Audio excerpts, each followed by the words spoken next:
ప్రభునందు ప్రియమైన దేవుని వల్లారా, వేదిక మీద ఉన్న తోటి సేవకులకు, ఇక్కడున్న మీ అందరికీ మరొకసారి నా హృదయపూర్వక వందనములు తెలియచేస్తూ, ఆలస్యం చేయక మనము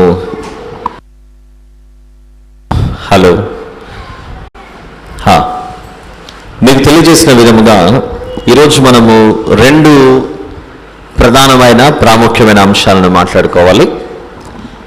ఒకటేమో ఉపద్రవానికి ముందు ఉపదేశం. ఇది ఈరోజు రాత్రి మాట్లాడుకోబోతున్నాం.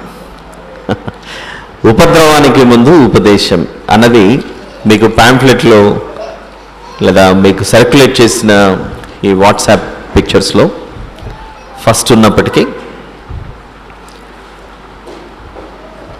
ఆ పోస్టర్స్లో మీకు రెండవది కనపడింది కదా, మెతూషెల 969 సంవత్సరాల దీర్ఘాయుష్కు కారణమేంటి అన్న ఈ అంశాన్ని మనం ఈరోజు భోజనానికి ముందు, ఆ తర్వాత భోజనం తర్వాత ఇదే అంశాన్ని మనం కొనసాగించుకోవటం జరుగుతుంది. అందుచేత ఇప్పుడు విని ఆ తర్వాత మధ్యాహ్నం జరగబోయేదానికి మీరు లేకుండా వెళ్ళిపోయారనుకోండి, సమాధానం దొరకదు.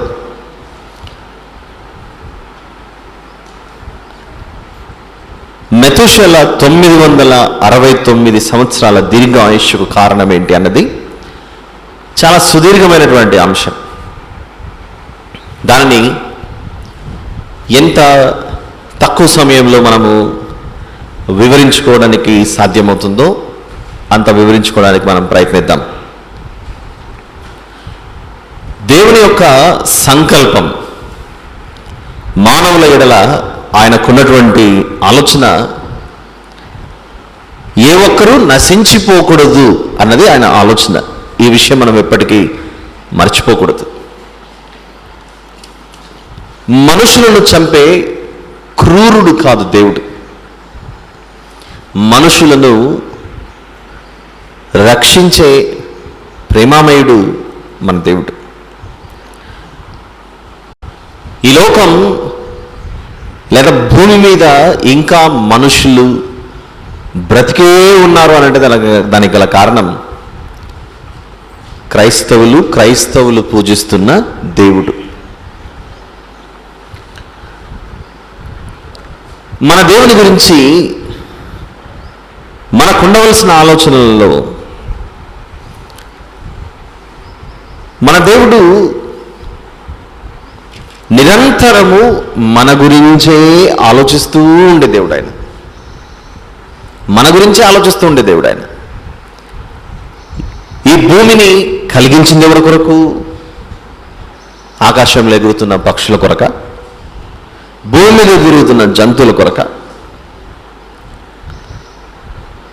సముద్ర జలాలలో, ఇతర జలాలలో తిరిగే జలచరముల కొరక అంటే జవాబు కాదు. దీనంతటిని సృష్టించినది మానవుని కొరకే. వీటన్నిటిని సిద్ధపరిచిన తర్వాత, అంటే ఈ సృష్టిని అంతటినీ సిద్ధపరిచిన తర్వాత, అప్పుడు చివరిగా మనిషిని భూమి మీదకి తీసుకొని వచ్చాడు. ఒకవేళ వీటన్నిటినీ సిద్ధపరచక ముందు, అనగా భూమి నిరాకారముగాను శూన్యముగాను, చీకటిని వెలుగును దేవుడు వేరుపరచక, జీవవాయువును, ఇంకా ఈ గాలిని, వర్షమును, మొక్కలను, జంతువులను, వీటన్నిటిని ఏవి సృష్టించక మునిపే ఈ మట్టి దేహాన్ని దేవుడు తయారు చేసి మట్టి బొమ్మలోకి తన శ్వాసను ఊది మనిషిని చేసినంటే, మనిషి ఎక్కడుండేవాడు? మనిషికి ఆహారం కావాలి, బ్రతకడానికి పీల్చడానికి గాలి కావాలి. ఇవన్నీ లేకుండా మనిషి భూమి మీద బ్రతకడం అసంభవం. వీటన్నిటినీ చక్కగా సిద్ధపరిచి మనిషి చేతిలో దీనిని పెట్టి, నాయన పరలోకము నా సింహాసనం, భూమి నా పాదపీఠం. పరలోకంలో రాజుగా నేనుండాలి, భూమి మీద నీవు రాజుగా ఉండాలి. చూద్దాం అన్నమాట. పరలోకంలో నేను ఉంటాను, భూమి మీద నువ్వు రాజుగా ఉండాలి. అది దేవుని ఆలోచన. ఆదికాండము 1వ అధ్యాయం.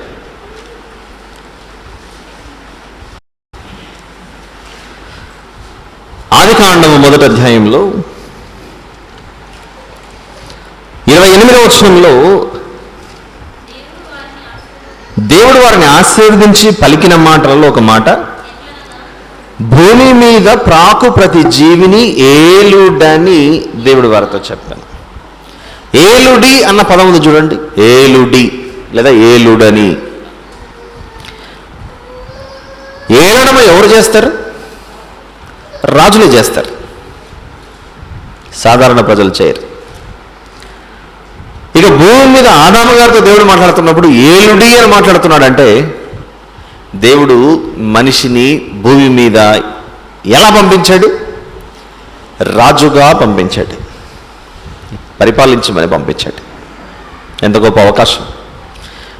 మనిషిని పిలిచి నీ రాజ్యం ఎంతంటే ఈ భూగోళం అంతా నాదే అనాలి. అప్పుడు అంత గొప్పగా దేవుడు మనిషిని ఆయన ఆలోచనలో, సంకల్పంలో పెట్టుకొని ఉన్నాడు. సమయం ఇప్పుడు 12:50 అవుతుంది. వంటలు ఇంకా సిద్ధపడుతున్నాయి అక్కడ. కాబట్టి దాని నిర్వాహకులు, వంట చేసేవారో లేకపోతే చేపిస్తున్నవారో, వంట సిద్ధమైంది అని ఇక్కడ నిలబడి నాకు కొంచెం సిగ్నల్ ఇస్తే ఆ మాట పలికిన 5 నిమిషాలకు ముగిస్తాను. అంతవరకు మనం చెప్పుకుంటూ పోదాం. అంతేనా? మీరు సిద్ధమేనా? మీరు సిద్ధమే. గుడ్.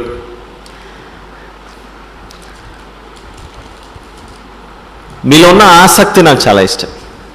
పెన్ తెచ్చుకుంటారు, బుక్ తీసుకొని వస్తారు, చెప్పేదాన్ని చాలా జాగ్రత్తగా రాసుకుంటూ అంటారు.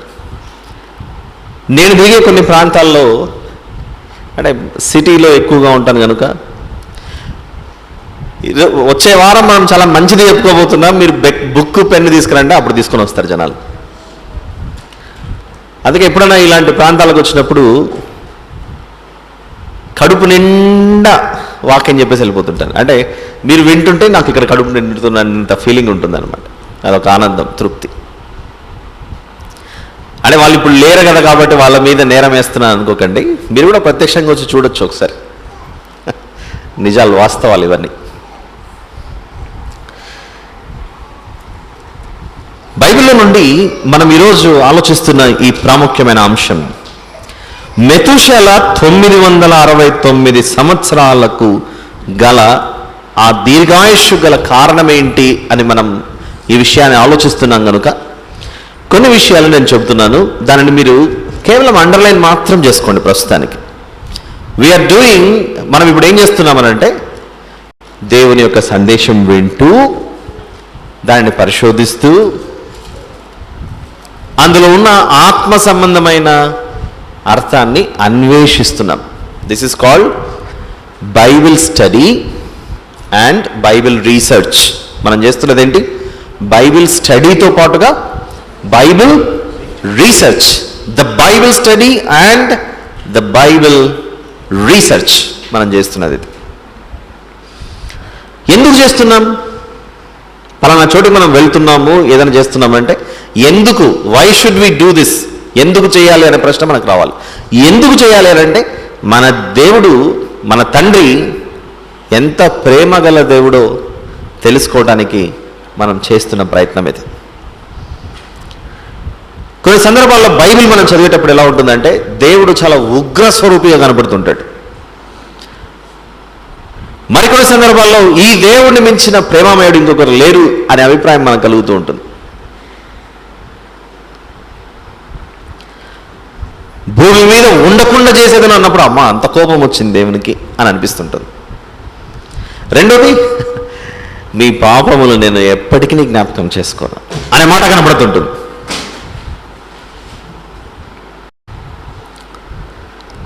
ఇలా కనబడుతున్నప్పుడు ఈ ప్రేమామయునికి అంత ఉగ్రత రావడానికి గల కారణం ఏంటి?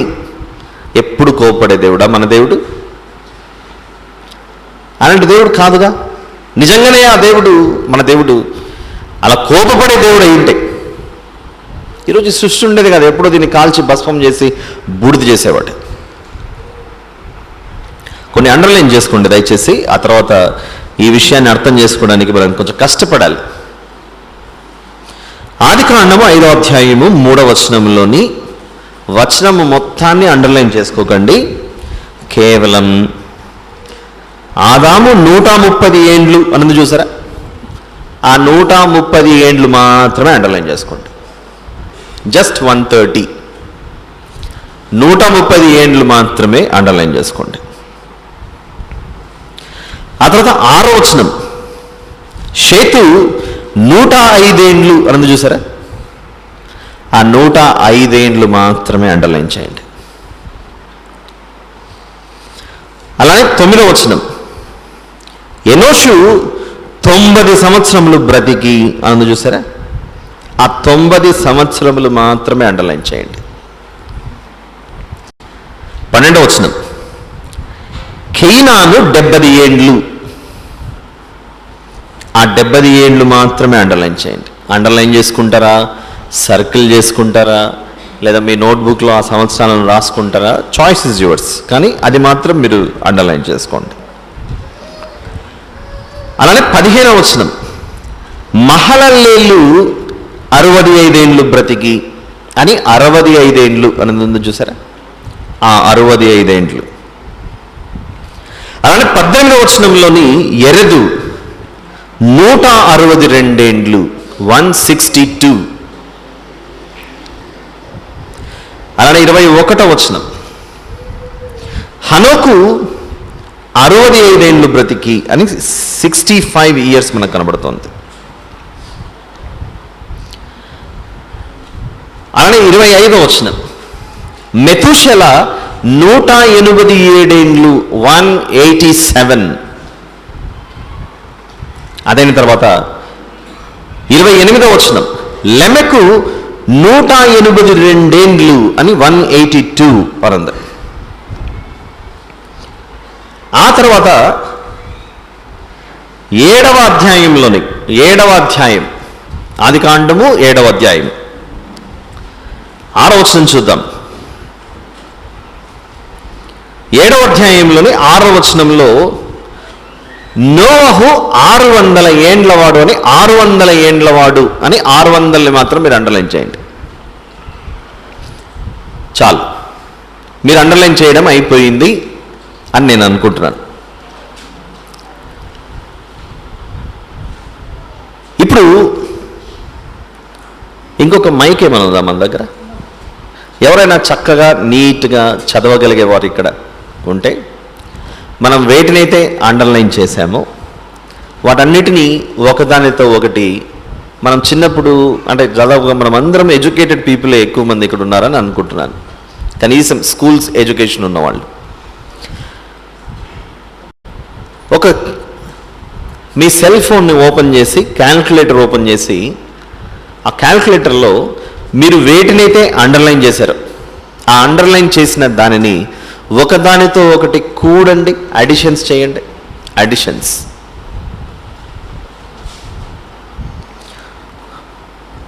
ఇప్పుడు 5వ అధ్యాయంలోని 3వ వచనం 130 ఏండ్లు అన్నది చూసారా, 130 ఏండ్లకు 6వ వచనంలోని 105 ఏండ్లు మనం జతపరచాలి. ఒకరక్కడ చదువుతూ ఉండగా మిగిలిన వాళ్ళు కూడా మీ ఎక్సర్సైజ్, మీ homework, class work, sorry homework కాదు ఇది, క్లాస్ వర్క్ మీరు కూడా చేయొచ్చేది. 130కి ఇప్పుడు ఏది కలపాలి? 6వ వచనంలోని 105 ఏండ్లు కలిపితే ఎంత అవ్వాలి? మైక్ తీసుకొని గట్టిగా చెప్పాలి మైక్ ఉన్నవాళ్ళు, ఆ క్యాల్కులేషన్స్ బాగా చేయగలిగేవాళ్ళు. పర్లేదు, స్లోగా చేసినా పర్లేదు, సిస్టమ్ మీరు చేయగలరా? Very good. ఇప్పుడు ఆదికాండము 5వ అధ్యాయం 3వ వచనంలోని 130కి 6వ వచనంలోని 105 మనం జతపరచాలి. ఎంత అవుతుంది? 235. Very good. వచ్చిన 235కు 9వ వచనంలోని 90 సంవత్సరాలను మనము యాడ్ చేయాలి. ఎంత అయింది? 325. 325. రాసుకుంటున్నారా, వింటున్నారా? అది మీ ఇష్టం, కానీ మీ మనసులో ఇది జ్ఞాపకాలు ఉంటే చాలా మంచిది. ఈ 325కు 12వ వచనంలోని 70 ఏండ్లు మీరు యాడ్ చేయండి మళ్ళీ. 395 అండి. Very good, thank you sister. 395, 395 years. ఇప్పుడు 15వ వచనంలోని 65 ఏండ్లను ఉంది చూసారా, 65 ఇయర్స్. 460 అండి. 460 సంవత్సరాలు వచ్చింది. ఈ 460కి 18వ వచనంలోని 162 ఏండ్లను జతజపరచండి. 622. 622. Very good. ఈ 622కు 21వ వచనంలోని 65 ఏండ్లను చూసారా, 65 ఇయర్స్. 687 అండి. 687. ఖచ్చితంగా అంటే ఎవరో చదువుతున్నారు వింటున్నారు అని కాకుండా మీరు ఆ నంబర్స్ ఖచ్చితంగా రాసుకోవాలి. హనోకు గారికి 65 ఏండ్లు వచ్చినప్పుడు మెతుషెల అన్న కుమారుడు పుట్టాడు. హనోకు గారు మెతుషెలను కనే సమయానికి మనకు వచ్చినటువంటి సంఖ్య 687. అంటే దాని భావం ఆదాము గారికి మెతుషెల అను ఈ వ్యక్తి రావడానికి 687 సంవత్సరాలు పట్టింది. ఇప్పుడు వచ్చిన 687కు 25వ వచనంలోని 187 ఏండ్లు కలపండి. 800 అండ్ ఎంత వచ్చింది సిస్టర్? 687కు 187, 25వ వచనంలోని దాన్ని మనం కలపాలి.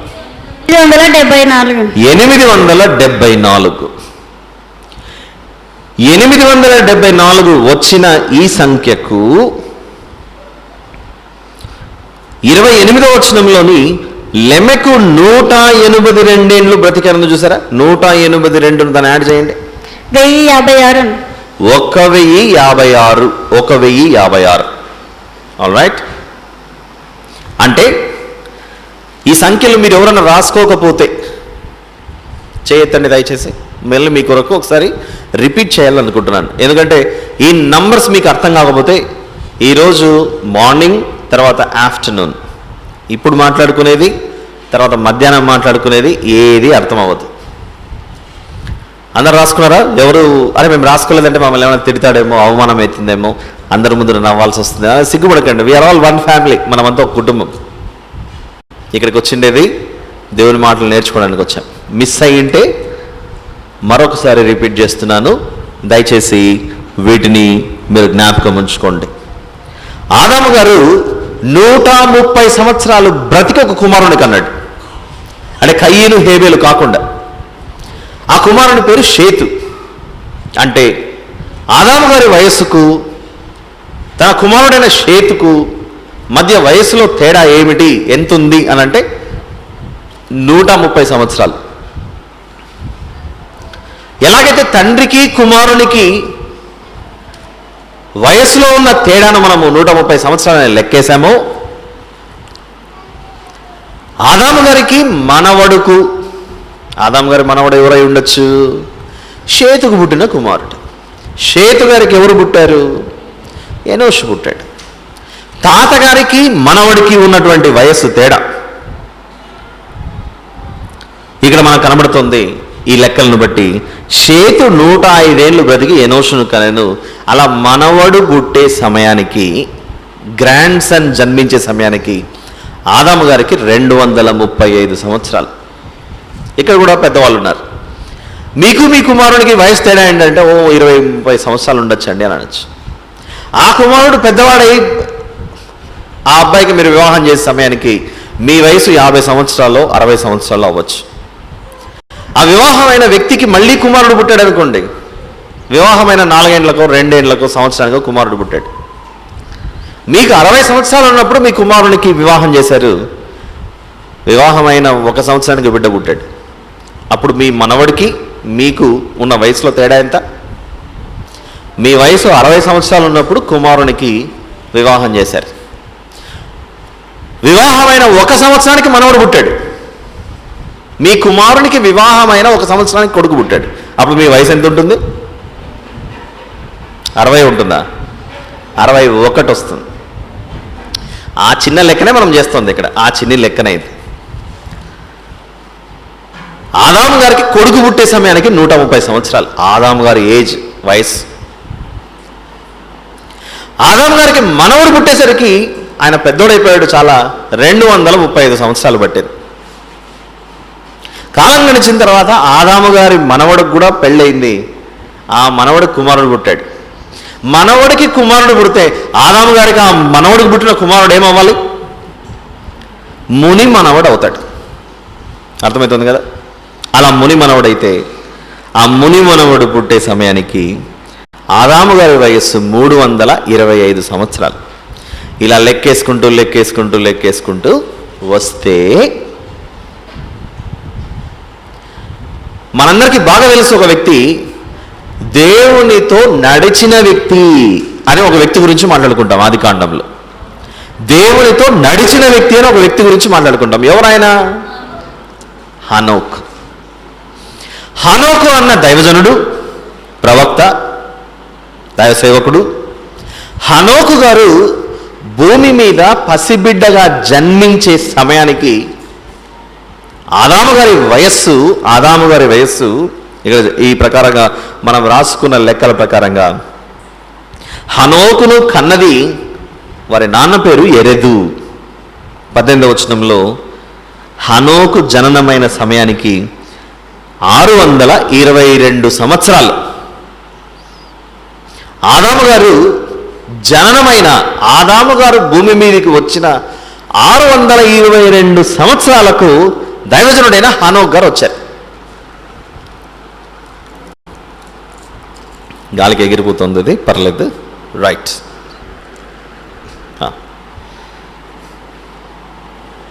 ఇప్పుడు విందాం. ఒక పాయింట్ వస్తున్నాం మనం ఇప్పుడు. లెక్కల ప్రకారంగా ఆదాము గారి కుమారుడికి 130 సంవత్సరాల తేడా, మనవడికున్న సంవత్సరాల తేడా 235. ఇలా లెక్కేసుకుంటూ లెక్కేసుకుంటూ లెక్కేసుకుంటూ మనం వచ్చేసరికి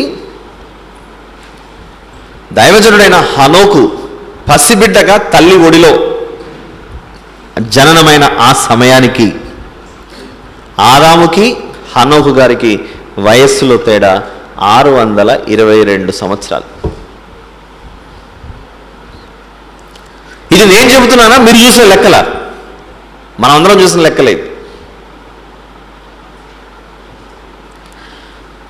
మనవడు పుట్టే సమయానికి మనిషి బ్రతుకుండడమే చాలా కష్టం ఇప్పుడున్న పరిస్థితుల్లో.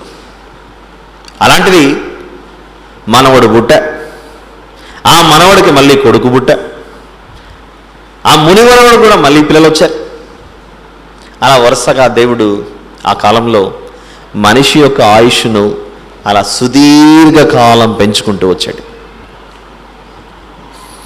మనందరికీ తెలిసిన విషయం, హనోకు గారు భూమి మీద ఉన్నప్పుడు ఏం చేశాడు?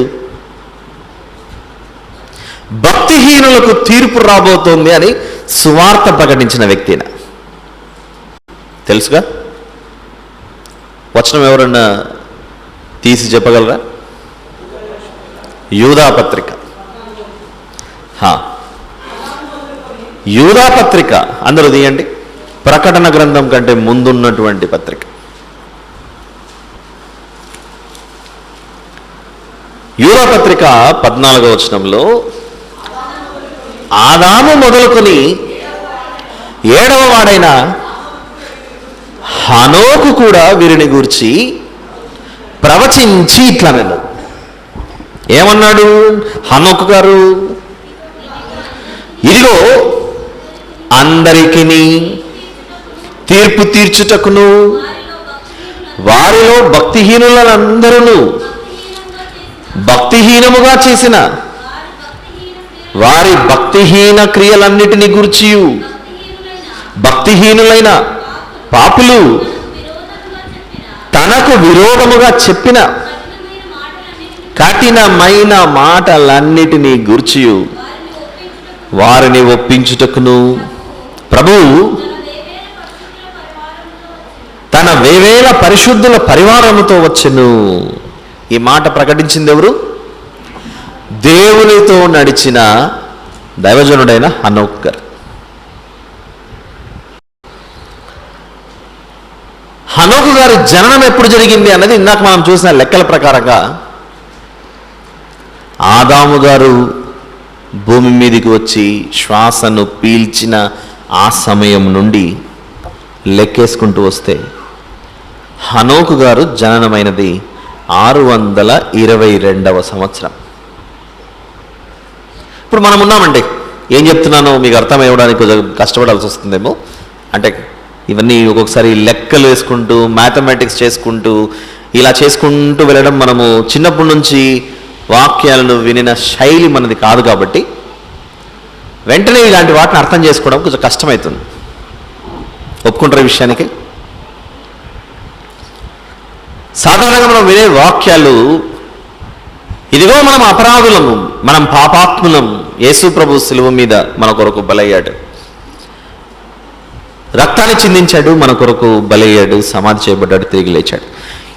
ఇది చిన్నప్పటి నుండి అది చాలా విలువైన మాట. సిలువను గూర్చిన వార్త రక్షింపబడుచున్న వారికి దేవుని శక్తి, నశించున్న వారికి అది వెరితనం.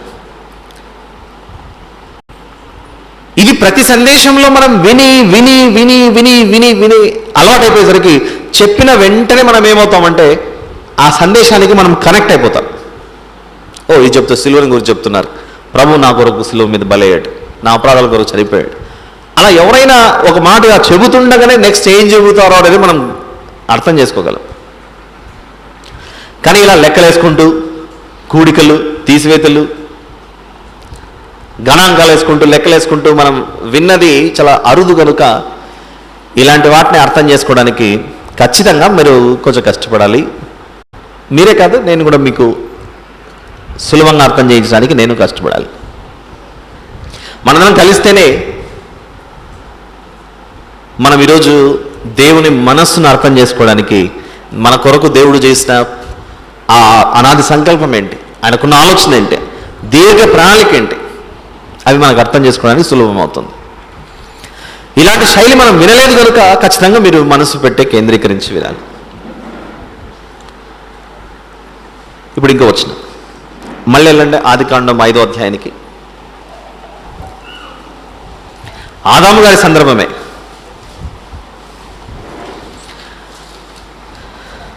ఆదికాండం 5 వచనం కూడా 5. ఆదాము బ్రతికిన దినములన్నీయు 930 ఏండ్లు. దీని ఇంగ్లీష్లో అయితే 930 ఇయర్స్ అనాలి. 930. ఇప్పుడు మీ అందరికీ ఒక ప్రశ్న, పదే రిపీట్ చేశాను ఇందాక నేను, మీరు మర్చిపోతారని. రాత్రంతా ప్రయాణం చేసి ఇక్కడికి వచ్చిండేది ఖాళీ చేతులతో వెళ్ళిపోవడానికి కాదు. వెళ్ళిపోయే ముందు ఖచ్చితంగా ఈ వాక్యం మీ హృదయాల్లో ఎప్పుడు అలా ముద్రింపబడాలి. ఈరోజు ఇంటికి వెళ్ళేటప్పుడు ఏం విన్నాం మేము ఈరోజు అంతా ఏదో లెక్కలు చెప్పాడా, సుత్తి లెక్కలన్నీ, కుడికలు తీసివేదలు చెప్పాడు, వెళ్ళిపోయాడు అని మీలో ఏ ఒక్కరు కూడా, నాట్ ఈవెన్ ఒక్క పర్సన్, ఒక్క వ్యక్తి కూడా ఈ మాట అనకూడదు. అది నా ఆకాంక్ష, నా టార్గెట్, నా గురి. ప్రతి వ్యక్తి భూమి మీదకి వచ్చినప్పుడు ఎలా ఉండాలట? బలవంతుని చేతిలోని ఆ అంబుల పొదిలో ఉన్న బాణములాగా ఉండాలట. బాణాలు విసిరేటప్పుడు నేను గురి చూసి ఇలా కొడుతుండగా అది ఇట్లా కొడుతుంటే ఇలా పోతే ఎలా? ముందు గుడి ఇలా గురి చూసి ఇలా కొడుతున్నప్పుడు కరెక్ట్గా ఎక్కడ గుచ్చుకొని ఎక్కడైతే అది వెళ్ళి పడాలో అక్కడే పడాలి. అలా వల్లేదనుకోండి, ఇప్పుడంటే తుపాకులు వచ్చాయి, ఆ కాలంలో అన్ని బాణాలే. సెలక్షన్, యుద్ధానికి ఎవరెవరు పోతారండి, మిలిటరీలో ఎవరెవరు వస్తారు అని అంటే ముందు టెస్టింగ్, యుద్ధాలు ఎవరు బాగా చేయగలరు, బాణాలు ఎవరు ఇసరగలరు.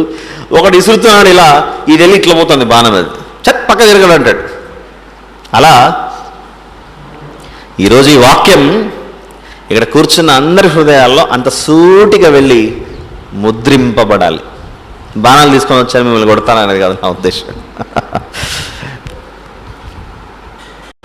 ఆదాము గారు బ్రతికిన సంవత్సరాలు మొత్తం ఎంత? ఇప్పుడు చదువుకున్న వచనం ప్రకారంగా 930.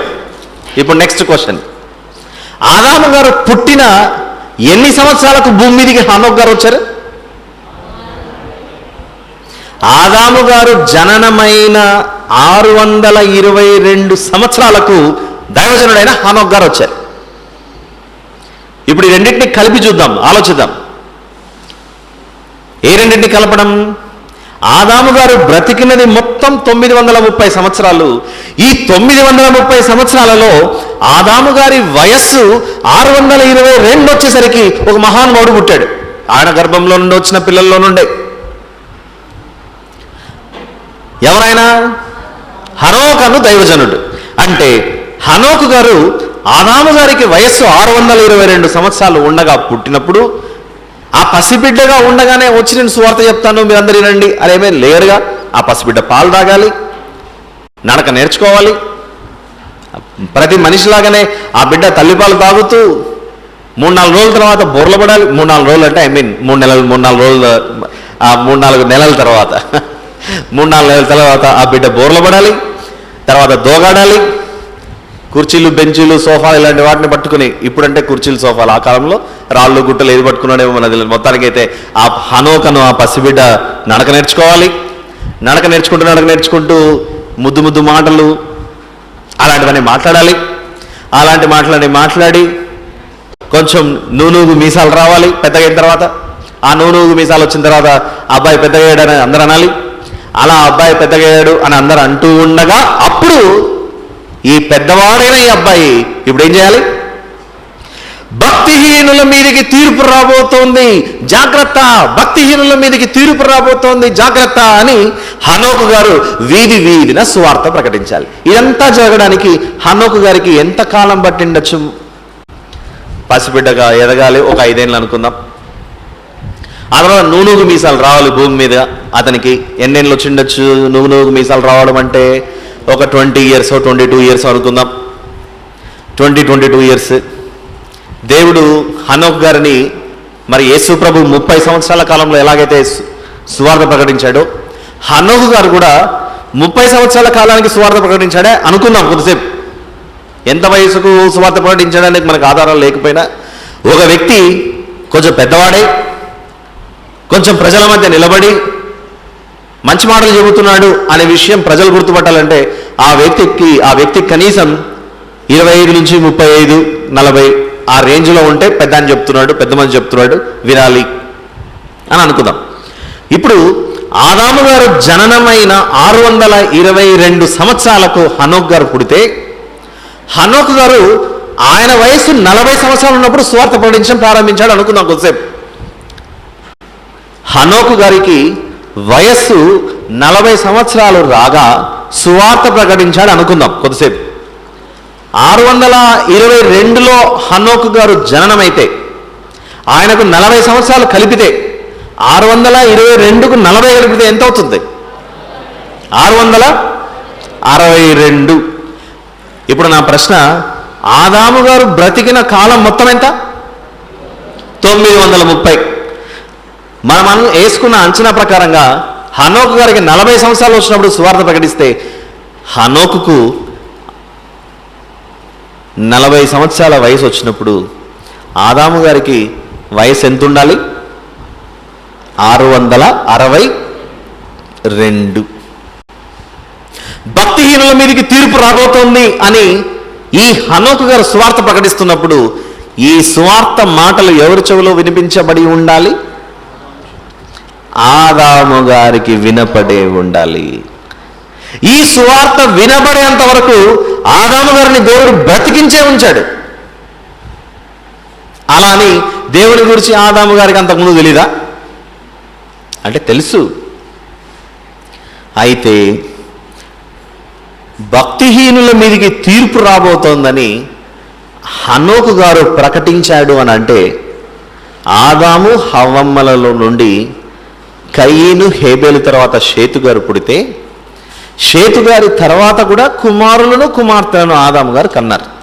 అది ఉంది కదా మనకు 5వ అధ్యాయంలో, ఆదికాండం 5వ అధ్యాయంలో 4వ వచనంలో, షేతును కనిన తర్వాత ఆదాము బ్రతికిన దినములు 800 ఏండ్లు, అతడు కుమారులను కుమార్తెలను కలను. ఆ కుమారుల పేర్లు, ఆ కుమార్తెల పేర్లు మనకు లేవు. అక్కడ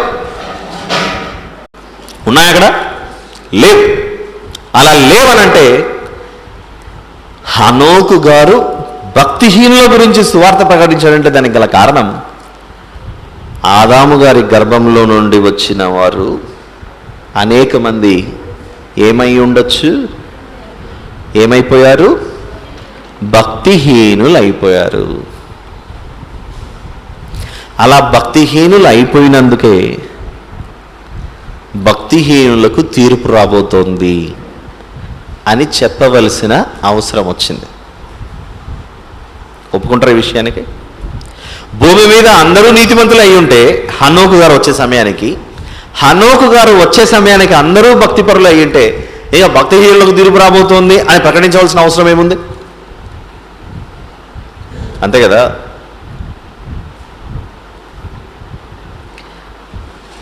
అయితే మన అంశం ఏంటి? మెతూషలకు 969 సంవత్సరాల దీర్ఘాయుష్ను దేవుడు ఎందుకు ఇచ్చాడు? మెతూషలను కన్నది ఎవరు? ఒకసారి చూడండి ఒక మాట అక్కడ 21వ వచనం, ఆదికాండం 5వ అధ్యాయం 21. హనోకు 65 ఏండ్లు బ్రతికి మెతూషలను కనెను. చాలు. మహాభక్తుడు, భవిష్యత్తులో జరగబోయే ఒక ప్రవచనం పలికిన ఆ భక్తుడు, దేవునితో నడిచిన వ్యక్తి కుమారుని కనిన తర్వాత మెతూషల అన్న పేరు పెట్టాడు అనంటే ఏ ఆలోచన లేకుండా పెట్టింటాడంటారా? మనమే మన పిల్లలకు పేర్లు పెట్టేటప్పుడు పుట్టిన బిడ్డకు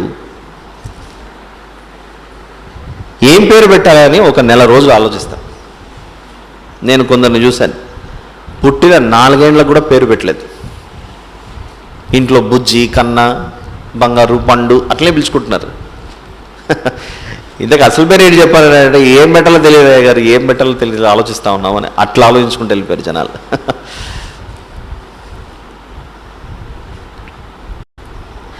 ఇలా హనోకు గారు సువార్త ప్రకటించే సమయానికి ఆదాము గారు ఇంకే బ్రతికే ఉన్నారు. ఆలోచించామా ఎప్పుడన్నా ఈ విషయం? హనోకు గారు సువార్త ప్రకటించే సమయానికి ఇంకెక్కడ ఆదాము, ఇంకెక్కడ హవ్వమ్మ, ఇంకెక్కడ మిగిలిన వాళ్ళు అందరు చచ్చిపోయారు అని మనం అలాంటి సైకలాజికల్ మైండ్ సెట్లో వెళ్ళిపోయి ఉంటాం మనం. నో, హనోకు గారు సువార్త ప్రకటించే సమయానికి ఆదాము గారి నుంచి మిగిలిన ప్రజలు ఎవరైతే వచ్చారో వాళ్ళు బ్రతికే ఉన్నారు. అక్కడ ఇక్కడ రాయబడిన పేర్లు. ఆల్ రైట్, ఇప్పుడు మనం ఎంతలో ఉన్నాం? 2021. 2021లో మనం ఉన్నామంటే క్రీస్తు పూర్వం 2021 మనం ఉన్నది క్రీస్తు శకమా? మనల్ని క్రీస్తు శకం అని అంటారు. అంటే యేసు ప్రభు భూమి మీదకి వచ్చి వెళ్ళిపోయిన నాటి నుండి, అంటే యేసు ప్రభు వచ్చిన నాటి నుండి మనం లెక్కేసుకుంటూ వచ్చాం. మీకు ఇంకో విషయం కూడా చెప్తాను. కొరింథీయులకు రాసిన మొదటి పత్రిక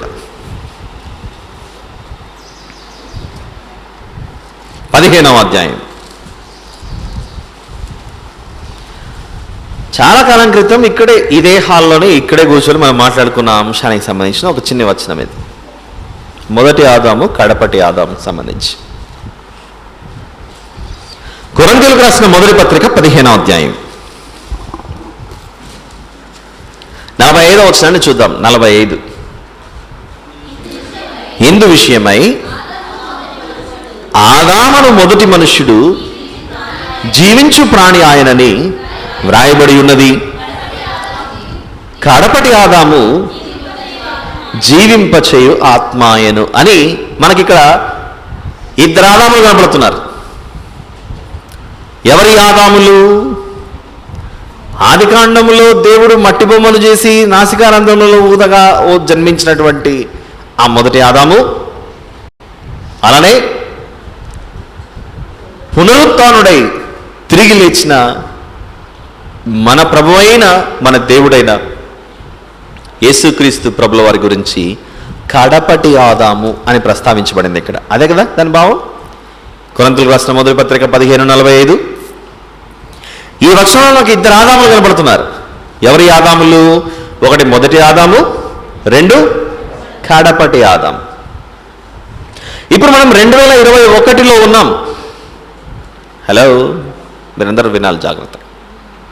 అంటే మీరు వింటున్నారు నాకు తెలుసు, కానీ మధ్య మధ్యలో హలో అంటుంటాను. ఎందుకు తెలుసా? మీ మైండ్ అక్కడక్కడ తిరుగుతుందేమో. అక్కడన్నా కొండారెడ్డి బుర్జు, హర్యానా జిలేబీ, ఇలా అక్కడక్కడెక్కడన్నా అలా మీరు అట్లా డైవర్ట్ అవుతుంటారు కాబట్టి హలో హాయ్ అని పెట్టి మళ్ళీ ఇటు పెట్టుకొస్తుంటాను అనమాట. ఇక్కడ ఇద్దరు ఆదాములు కనపడ్డారు. మొదటి ఆదాము, కడపటి ఆదాము. ఇప్పుడు మనం 2021లో ఉన్నామంటే ఏ ఆదామును ఆధారంగా చేసుకొని మనం లెక్కలేసుకుంటూ వచ్చాం? మొదటి ఆదామునా, కడపటి ఆదామునా? ఈ 2021 గురించి మాట్లాడుతున్నాను నేను. ఈ 2021 అన్న కౌంటింగ్ లెక్కేసుకుంటాం చూసారు. మీరు ఎప్పుడు పుట్టారంటే ఒకరు 1980 అంటారు, ఇంకొకరు 1970 అంటారు, ఇంకొకరు 1960 అనొచ్చు, ఇంకొకరు 2000 సంవత్సరం అనొచ్చు చిన్నపిల్లలైతే. ఈ లెక్క 2001, 2002, 2003, 2004 ఇదంతా మొదటి ఆదాము నుంచి లెక్కేసుకుంటున్న కౌంటా, క్రీస్తు శకం అంటే, లేదా కడపటి ఆదాము నుంచి లెక్కేస్తున్న కౌంటా? కడపటి ఆదాము. మనమంతా క్రీస్తు శకంలో ఉన్నాం, అంతే కదా? క్రీస్తు శకంలో ఉన్నాం మనమంతా ఇక్కడ కూర్చున్న వాళ్ళం. అందుకే మనకి ఎలా ప్రారంభమైంది?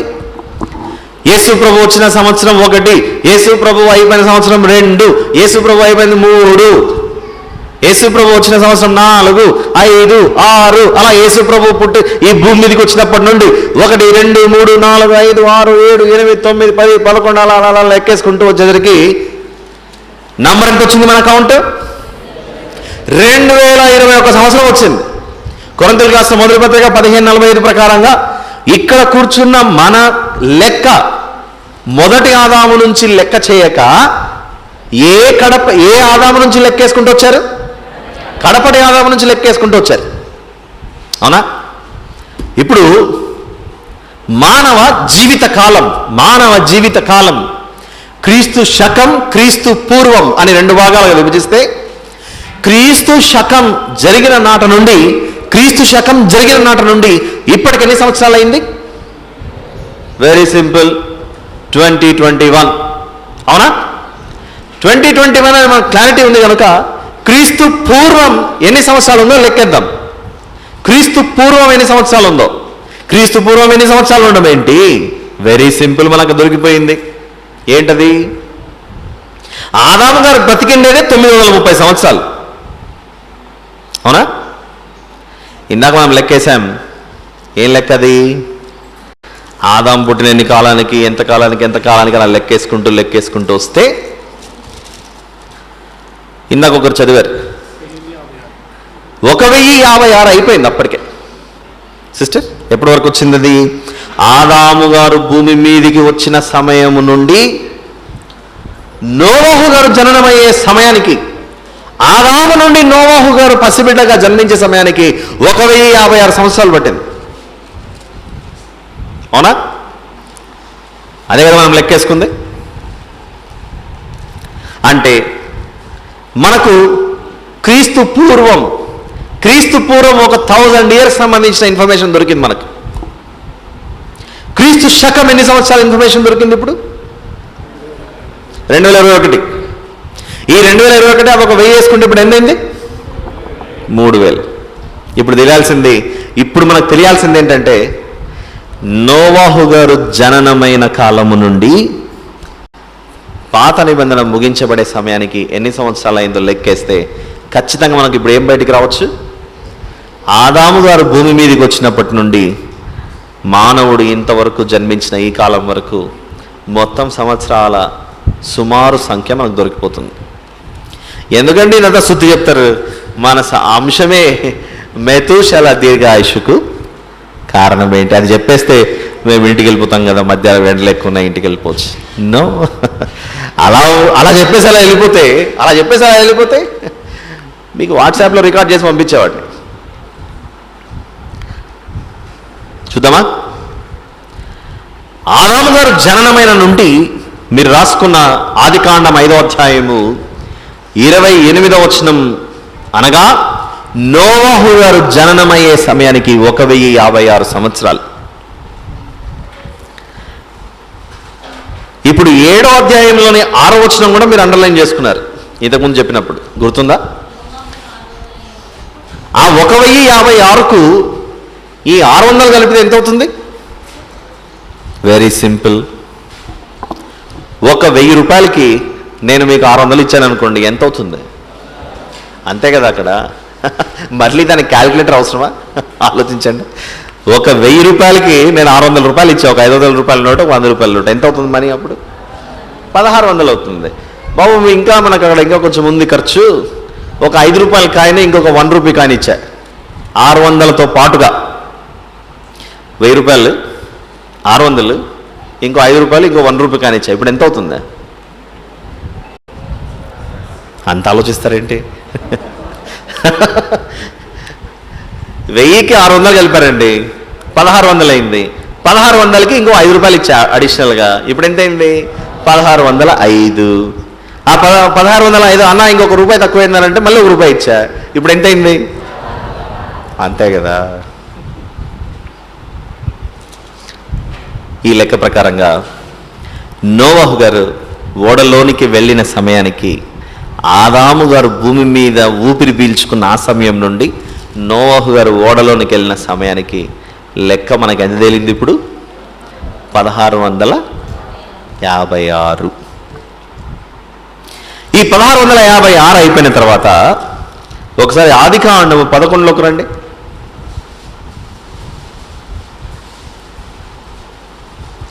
ఆదికాండము 11 10వ వచనం. షేము వంశావళి ఇది అని, షేము గురించి, షేము అనగా నోవహు గారి కుమారుడు. 11వ వచనంలో షేము గారి వయస్సు 500 ఏండ్లు అనందు చూసారా? నోవహు గారి కుమారులలో షేము గారి వయస్సు 500 సంవత్సరాలు. ఇందాక మనము నోవహు గారి ఓడలోనికి వెళ్ళినప్పుడు 600 సంవత్సరాలు అయింది నోవహు గారికి అని అంటే, ఇప్పుడు షేము గారికి ఉన్నటువంటి 500లు కూడా దానికి యాడ్ చేసుకుంటూ వెళ్తే మనకు 2100 వచ్చినప్పటికీ ఓడలోనికి వెళ్ళకముందే షేము గారికి 100 years కంప్లీట్ అయిపోయి ఉంటుంది ఆ వచనాలు చదివితే. సో దీన్ని బట్టి మనకు టోటల్ ఎన్ని సంవత్సరాలు అయింది ఇక్కడ? ఈ 500 అదొక 1500 అనుకుందాం. ఏ 1500? నోవహు గారు ఓడలోనికి వెళ్ళకముందు ఓడ నిర్మాణం అన్నది కొన్ని సంవత్సరాలు పట్టింది. అది 70-80 సంవత్సరాలు పట్టింది. ఎందుకు? మనకంటే ఇప్పుడు కార్పెంటర్ షాపులు, చెక్కలు అమ్మేవాళ్ళు, అవసరమైన గమ్ అమ్మేటోళ్ళు, మేకులు అమ్మేటోళ్ళు, సుత్తు అమ్మేటోళ్ళు, సమస్త పరికరాలన్నీ ఇప్పుడు ఉన్నాయి. అనుకుంటే ఒక సంవత్సరం కూర్చుంటే తక్కడగడగడగా కొట్టచ్చు. కానీ ఆ కాలంలో ఇవన్నీ ఉన్నాయా? లేవు. లేనప్పుడు కేవలం నోవహు గారు కుటుంబమే ఆ జలప్రలయం నుండి తప్పించబడడానికి వాళ్ళు అంత పెద్ద ఓడను సిద్ధపరచాలి. అందులోకి ఎవరొచ్చి కూర్చోవాలి? ఓ అమ్మ, ఆ 8 మంది మనుషులే కాకుండా ఏనుగులు, సింహాలు, జిరాఫీలు, జీబ్రాలు, గుర్రాలు, గాడిదలు, పందులు సమస్తం వచ్చి కూర్చోవాలి. అలాంటప్పుడు ఎంత గొప్పగా ఓడను తయారు చేసి ఉండాలి. అలాంటి ఓడను తయారు చేయాలంటే మనమే ఉన్నామండి. ఒక 100 గజాలు 200 గజాలు స్థలం తీసుకొని సెంట్లు, ఇక్కడైతే సెంట్లు అన్నారు, ఒక 5 సెంట్లు 10 సెంట్లు వస్తారు, స్థలం తీసుకొని ఇల్లు పెడుతున్నాం అనుకోండి. ఈ రోజు తర్వాత మనం 2 ఇల్లు ఉండాలా, నేను ఏసీ పెట్టుకోవాలంటే అవుతుందా? అయ్యే పని కాదు. అది ఎంత టైం పడుతుంది అది. అలా అంత పెద్ద ఈ భూమి పుట్టినప్పటి నుండి ఇంకా ఈ భూమి అంతరించిపోయేంత వరకు ఏనాడు రానంత మహాప్రలయం నుండి తప్పించబడాలంటే ఆ ఓడ ఎన్ని రోజులు కట్టిండి అలా ఆలోచించండి ఒకసారి. అలా నోవహు గారు ఫ్యామిలీ కష్టపడి ఓడను, కొడుకు కుమారులు వెళ్ళి ఆ కట్టెలు చెక్కలు అన్నీ ఎత్తుకొని వస్తుంటే అందించారేమో, ఇలాంటివన్నీ వేశారేమో. It took a long time, చాలా టైం పట్టింది అది. అలా జలప్రలయం వచ్చిన సమయానికి ఆ తర్వాత నోవహు గారి కుమారులు వీళ్ళందరూ ఓడలో నుంచి బయటకు వచ్చిన తర్వాత వారు బ్రతికిన కాలం ఆల్మోస్ట్ 2000 సంవత్సరాల కాలం అది. ఆ తర్వాత ఏం జరిగిందో మనకు తెలుసు. షేము వంశావళిలో నుండే పిల్లలు రావడం, అర్పక్షదు రావటం, అర్పక్షదు గారిలో నుండి వచ్చిన పిల్లల్లో నుండే ఇంతకుముందు మొదటి వర్తమానంలో విశ్వాసులకు తండ్రి అని విన్నాం. చూసారా ఒకరు వ్యక్తి గురించి? ఎవరైనా? అబ్రహాము గారు. అలా అబ్రహాం గారు వచ్చారు. అలా అబ్రహాం గారిలో నుండి వచ్చిన సంతానమే ఒకవైపు ఇష్మాయేలు, ఇస్సాకు అని విన్నప్పటికీ అబ్రహాం గారిలో నుండి వచ్చిన వాగ్దాన పుత్రుడు అని అంటే ఎవరిని అనాలి? ఇష్మాయేల్ అందామా, ఇస్సాకుని అందామా? ఇస్సాకునే అనాలి, వాగ్దాన పుత్రుడు. ఆ వాగ్దాన పుత్రుడైన ఇస్సాకు గారిలో నుండి మళ్ళీ ఇద్దరు పిల్లలు, ఏషావు, యాకోబులు. అలా యాకోబు ఇశ్రాయేలై ఆయనలో నుండి వచ్చినటువంటి సంతానం ఐగుప్తుకు వెళ్ళిపోవటం మనకు తెలుసు. అలా ఐగుప్తులో వారు ఎన్ని సంవత్సరాలు ఉన్నారు? ఐగుప్తులో 430 సంవత్సరాలు వారు అక్కడ జీవించిన తర్వాత ఐగుప్తులో నుండి వెళ్ళిపోతారు. ఇప్పుడు 430 సంవత్సరాలు ఐగుప్తులో ఉన్నారనంటే అబ్రహాము గారు 2000 సంవత్సరంలో పుడితే, ఏ 2000 సంవత్సరం? ఇప్పుడున్న 2000 కాదు. ఇప్పుడున్న 2000 అంటే మనం హలో అంకుల్ అంటే వెళ్ళి చూసి అంటావా లేదా? ఇప్పుడున్న 2000 కాదు, ఆదాము గారు జననమైనప్పటి నుండి లెక్కేసుకుంటూ వస్తే ఆ 2000 సంవత్సరాల్లో అబ్రహాం గారు పుట్టారు. అలా అబ్రహాం గారిలో నుండి ఇస్సాకు రావాలి, ఇస్సాకులో నుండి యాకోబు రావాలి, యాకోబు గారిలో నుండి సంతానం రావాలి, ఆ సంతానం ఐగుప్తుకి వెళ్ళాలి. అదొక 500-600 సంవత్సరాలు అనుకుందాం, వాళ్ళు ఐగుప్తులో జీవించిన కాలం అంతా కలిపితే. అవునా? ఆల్మోస్ట్ ఇప్పుడు మనకు ఆదాము గారు పుట్టిన కాలము నుండి వీరు ఐగుప్తులో జీవించినంత కాలం, ఆ దానిని ఆల్మోస్ట్ ఒక 2600 సంవత్సరాలు అనుకుందాం. 2600 సంవత్సరాలు ఒప్పుకుంటారు ఈ విషయానికి? ఆ తర్వాత ఏం జరిగింది? ఐగుప్తులో వెట్టి చాకరీ చేస్తూ ఫరో చేతి కింద బానిసలుగా బ్రతుకుతున్న వీరు ఆ వెట్టి చాకరిని తట్టుకోలేక దేవుడికి పెట్టిన మొరలను దేవుడు ఆలకించి ఒక రక్షకుని పంపించి మోషే గారి ద్వారా వారిని ఐగుప్తుల నుండి దేవుడు బయటకు తీసుకుని రావడం జరుగుతుంది. అలా బయటకు తీసుకొచ్చిన తర్వాత 40 సంవత్సరాల అరణ్య ప్రయాణము గడిచిపోయిన తర్వాత వాగ్దాన దేశంలోకి అడుగుపెట్టి, ఆ వాగ్దాన దేశంలో వారు అడుగుపెట్టిన తర్వాత యెహోషువ గారి మరణానంతరం న్యాయాధిపతులు అన్న వారు వచ్చారు. ఈ న్యాయాధిపతులు కాలం గడిచిన తర్వాత ఒకరోజు దైవజనుడైన సమూయేలు గారి వద్దకు ఇశ్రాయేలీయుల పెద్దలందరూ వచ్చి ఏమడిగారో ఒకసారి చూద్దాం. సమూయేలు మొదటి గ్రంథం,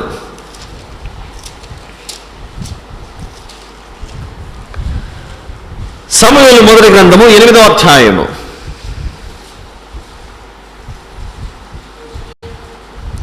సమూయేలు మొదటి గ్రంథం 8వ అధ్యాయము 4వ వచనంలో ఇశ్రాయేలీయుల పెద్దలందరూ కూడి రామాలో ఉన్న ప్రాంతానికి వచ్చి అక్కడ దైవజనుడైన సమూయేలు వద్దకు వచ్చి వాళ్ళు మాట్లాడుతూ, అయ్యా దైవజనుడా, ప్రవక్త, మీరు చిత్తగించి మా మాటలు వినండి, చిత్తగించుము, నీ వృద్ధుడవు, నీ కుమారులు నీ ప్రవర్తన వంటి ప్రవర్తన గలవారు కారు గనుక సకల జనుల మర్యాద చొప్పున మాకు ఒక రాజును నియమింపుము, అతడు మాకు న్యాయము తీర్చుదని అతనితో అనిరి. ఆ మాట ఎంతో కష్టంగా ఉన్న దేవుడు వారి మాట విన్నప్పుడు ఎంతో బాధపడిన చివరికి న్యాయాధిపతులు అన్న వారిని తొలగించి ఇప్పుడు వారి దేశంలోనికి ఎవరు వచ్చారు?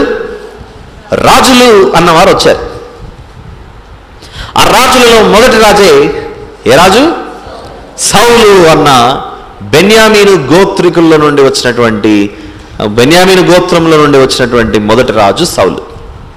అలా సౌలు గారిని దేవుడు ఒక విషయంలో మాట వినలేదని తొలగించి ఆయన మనసును కష్టపెట్టినందుకు, విధేయత చూపించకుండా అవిధేయుడైనందుకు బెన్యామీను గోత్రంలో నుండి సౌలు గారిని తొలగించి ఈసారి ఎవరు అనుకుంటాడు? యూదా గోత్రంలో నుండి, అది యెషయిలో నుండి ఒక కుమారుని ఎన్నుకుంటాడు. అతనే దావీదు. దావీదు గారిలో నుండి జననమైన మహాజ్ఞానే ఎవరిది? సొలొమోను గారు. అప్పుడు తండ్రి కుమారుల మధ్య ఒక చర్చ జరిగింది మనకు బాగా తెలుసు. నాయన నేను దేవుడికి ఒక మందిరాన్ని కట్టించాలనుకున్నాను, కానీ దేవుడు నీ చేతులు రక్తాన్ని ఒలికించాయి కనుక దావీదు నువ్వు కట్టకూడదు ఈ మందిరాన్ని, నీ కుమారుడైన సొలొమోను కడతాడన్నప్పుడు నీ కొరకు మందిరానికి అవసరమైన సమస్త సామాగ్రిని నేను సమకూర్చి పెట్టాను. కావలసినంత ఇత్తడి, కావలసినంత కర్రలు, సమస్తాన్ని సమకూర్చి పెట్టాను. ఇక నేను చనిపోయిన తర్వాత నువ్వు మందిర పని చేపట్టాలి అని తండ్రి కుమారుడికి చెప్పాడా? చెప్పాడు. అప్పుడు సొలొమోను గారు ఏం చేశారు? మందిర నిర్మాణాన్ని చేపట్టారు. ఇదెందుకు చెబుతున్నాను? మందిర నిర్మాణం ఎప్పుడు ప్రారంభమైందో ఒకసారి రాజులు మొదటి గ్రంథం 6వ అధ్యాయం, రాజులు మొదటి గ్రంథం 6వ అధ్యాయం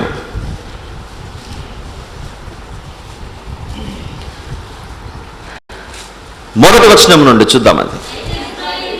అయితే ఇశ్రాయేలీయులు ఐగుప్తు దేశంలో నుండి బయలుదేరి వచ్చిన 480వ సంవత్సరమందు అని ఒక సంవత్సరం చెప్తున్నాడు ఇక్కడ.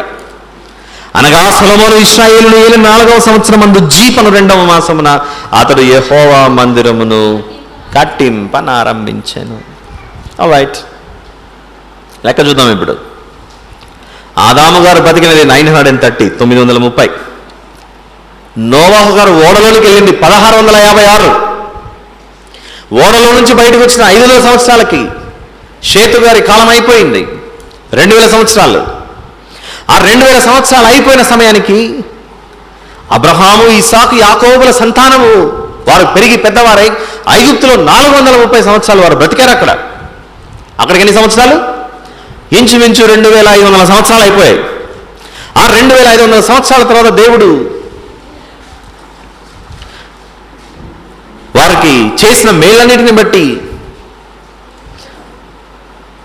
న్యాయాధిపతులు, ఆ తర్వాత రాజులు వచ్చినప్పుడు ఐగుప్తులో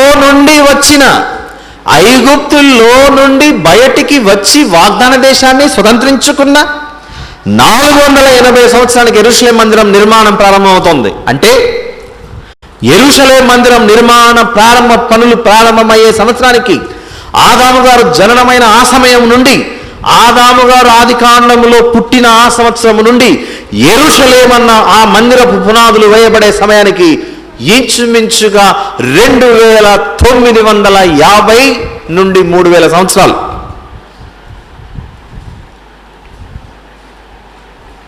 ఆల్రైట్, అర్థమవుతుందా? వెరీ సింపుల్ లెక్క. ఏదో కేకలేసి చెప్తున్నాడు అనుకోకండి, 3 ముక్కల్లో చెప్తాను ఇప్పుడు దీన్ని. ఆదాము గారు బతికిండేదే 930. ఆ తర్వాత ఆదాము గారు పుట్టిన 1656కు నోవా గారు ఓడలోకి ఎంటర్ అయ్యారు. ఓడలో నుంచి బయటకు వచ్చిన 5 ఏళ్ళకి అర్పక్షదు పుట్టాడు. 5 ఏళ్ళు అంటే 500 సంవత్సరాలకి అర్పక్షదు పుట్టడం అంటే 500 సంవత్సరాలు అంటే నా ఉద్దేశం. Note this point, make a slight correction there. Seth, అర్పక్షదుకు తండ్రి అయిన షేతు గారు 500 సంవత్సరాలు బ్రతికాడు. టోటల్ అక్కడికే 2000 అయిపోయింది. అక్కడికే 2000 అయిపోతే అబ్రహాం, ఇస్సాకు, యాకోబుల సంతానం ఐగుప్తులకు వెళ్ళేసరికి, అక్కడ నుంచి విడుదల పొందుకొని బయటకు వచ్చేసరికి 2500 ఇయర్స్. ఆ 2500 ఇయర్స్ నుంచి బయటకు వచ్చిన తర్వాత యెరూషలేం మందిరం నిర్మాణం ప్రారంభమయ్యేసరికి 480 ఇయర్స్ అని ఇక్కడ చెబుతున్నాడు. అంటే ఆదాము గారు భూమి మీదికి వచ్చిన ఆ సమయం నుండి యెరూషలేం మందిర పునాదులు ఏర్పడే సమయానికి ఆల్మోస్ట్ క్లోజ్ టు ఎన్ని సంవత్సరాలు? 3000 సంవత్సరాలు. 3000 సంవత్సరాలు. ఆ తర్వాత మనకు బాగా చరిత్రలో విన్నాం, రాజుల చరిత్ర. ఇశ్రాయేలు యూదుల మీదికి అశ్షూరీయులు, బబులోనీయులు వచ్చారని మనం విన్నాంగా చాలాసార్లు. విన్నారా? వినింటే ఒకసారి తృప్తి కొరకు చేయొద్దండి. యూదులు బబులోను చెరలోనికి వెళ్ళిపోయింది ఎప్పుడు? 586, క్రీస్తు పూర్వం 586. అంటే యెరూషలేం మందిరం ప్రారంభమైన కొద్ది కాలానికి, కొన్ని సంవత్సరాలు గడిచిన తర్వాత క్రీస్తు పూర్వం 586 వచ్చేసరికి యూదులంతా బబులోను చెరలోనికి వెళ్ళిపోయారు. అంటే ఇప్పటికి ఎన్ని సంవత్సరాలు అయిపోయింది? మందిర నిర్మాణం ప్రారంభమయ్యేసరికి 3000, మందిర నిర్మాణము నుండి వీళ్ళు బబులోను చెరలోకి వెళ్ళిపోయేసరికి అదొక 600 సంవత్సరాలు. ఆల్మోస్ట్ ఒక 3000 600 ఇయర్స్ అయిపోయింది అక్కడికి. 3600 సంవత్సరాలు అయిపోయింది. ఆ తర్వాత రిటర్న్ తిరిగి వచ్చారు. 70 సంవత్సరాల శిక్షాకాలం అయిపోయిన తర్వాత 70 సంవత్సరాల శిక్షాకాలం ముగించుకొని బబులోన్ నుండి వీళ్ళందరూ తిరిగి వస్తారు. వచ్చిన తర్వాత మళ్ళీ ప్రవక్తలు, ఎవరు ఆ ప్రవక్తలు? హగ్గై గారు, మలాకి గారు, వీళ్ళందరూ సువార్తను ప్రకటించి మళ్ళీ కాల్చబడి ఇదిగో బూడిదైపోయిన యెరూషలేం మందిరాన్ని తిరిగి నిర్మించే పనిలో వారు ఆ పనులు చేస్తూ చేస్తూ మలాకి గారు రావటం, వాళ్ళు తిరిగి వచ్చిన ఎంతో కాలానికి మళ్ళీ మన లోక రక్షకుడు పుట్టాడు. క్రీస్తు పూర్వం 586లో బబులోను చెరలోకి వెళ్ళారు అని అంటే ఇంక యేసు ప్రభు రావడానికి ఇంక ఎన్ని సంవత్సరాల గ్యాప్ ఉన్నట్లు? జస్ట్ 586 ఇయర్స్ అంతే. అంతే కదా భావము. క్రీస్తు పూర్వం 586లో యూదులు బబులోనులోకి వెళ్ళిపోయారు అంటే దాని భావం ఏంటి? యేసు ప్రభు భూమి మీదకి రావడానికి వీరు బబులోను చెరలోనికి వెళ్ళిపోవడానికి గల ఆ మధ్య విడది ఎంత ఉందంటే కాలం, యేసు ప్రభు శరీరధారిగా రావడానికి జస్ట్ 586 ఇయర్స్ అంతే టైం అది. సో దీన్ని బేస్ చేసుకుంటే ఆదాము గారి మొదలుకొని అనగా మొదటి ఆదాము నుండి కడపటి ఆదాము భూమి మీదకి రావటానికి మొత్తం ఎన్ని సంవత్సరాలు? 4000 సంవత్సరాలు. ఈ 4000 సంవత్సరాలు క్రీస్తు పూర్వం అయితే క్రీస్తు శకంలో మనం ఉన్నాం. ఇప్పుడు ఎన్ని సంవత్సరాలు? 2021. ఆ 4 ప్లస్ ఈ 2021 కలిపితే మొత్తం మానవ జాతి భూమి మీద అడుగుపెట్టి ఎన్ని సంవత్సరాలు అయింది? 6025 సంవత్సరాలు ఇంచుమించు. ఎందుకనంటే మనకు గ్రెగోరియన్ క్యాలెండర్, జూలియన్ క్యాలెండర్స్, ఈ క్యాలెండర్స్లో 2000 సంవత్సరాలను స్థిరపరిచేటప్పుడు ఒక 4 ఇయర్స్ డిఫరెన్స్ వచ్చింది అక్కడ. సో దేర్ఫోర్ ఆదాము గారి మొదలుకొని ఇప్పుడు 2021లో మనం ఉన్నామనంటే ఆదాము గారికి మనకు ఏజ్ గ్యాప్ ఎంత అని చెప్పుకోవచ్చు? ఇప్పుడు లెక్కేసుకున్నాగా. ఆదాము గారికి కుమారుడైన షేతుకి 130 సంవత్సరాలు ఎలాగైతే డిఫరెన్స్ చెప్పుకున్నామో, ఆదాము గారు పుట్టిన మొదలుకొని ఇప్పుడున్న మనకు ఏజ్ గ్యాప్ ఎంత అని చెప్పుకోవచ్చు? జస్ట్ 6000 అంతే. Just 6,020 years. ఎందుకు చెప్తున్నానంటే గలతీ పత్రిక 5వ అధ్యాయం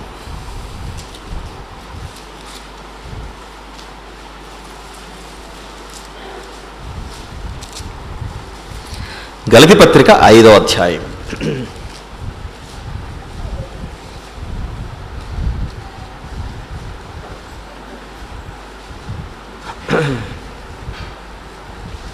ఇరవై 22వ వచనాన్ని చూడండి. గలతీ పత్రిక 5:22 మనందరికీ బాగా తెలిసిన వచనం ఇది. ఆత్మఫలమేమనగా ప్రేమ, సంతోషము, సమాధానము. ఇక్కడ ఆగుదాం ఒక మాట. ఏముంది అక్కడ? దీర్ఘశాంతము. మనిషికి దేవుని గురించి తెలియచేసి వారిని సంపూర్ణులుగాను పరిశుద్ధులుగాను చూడాలని దేవుడు ఏనాటి నుండి ఎదురు చూస్తున్నాడు తెలుసా? ఇందాక చెప్పిన లెక్కలు గుర్తున్నాయిగా అందరికీ. 6020 సంవత్సరాలు అని చెప్పుకున్నాం.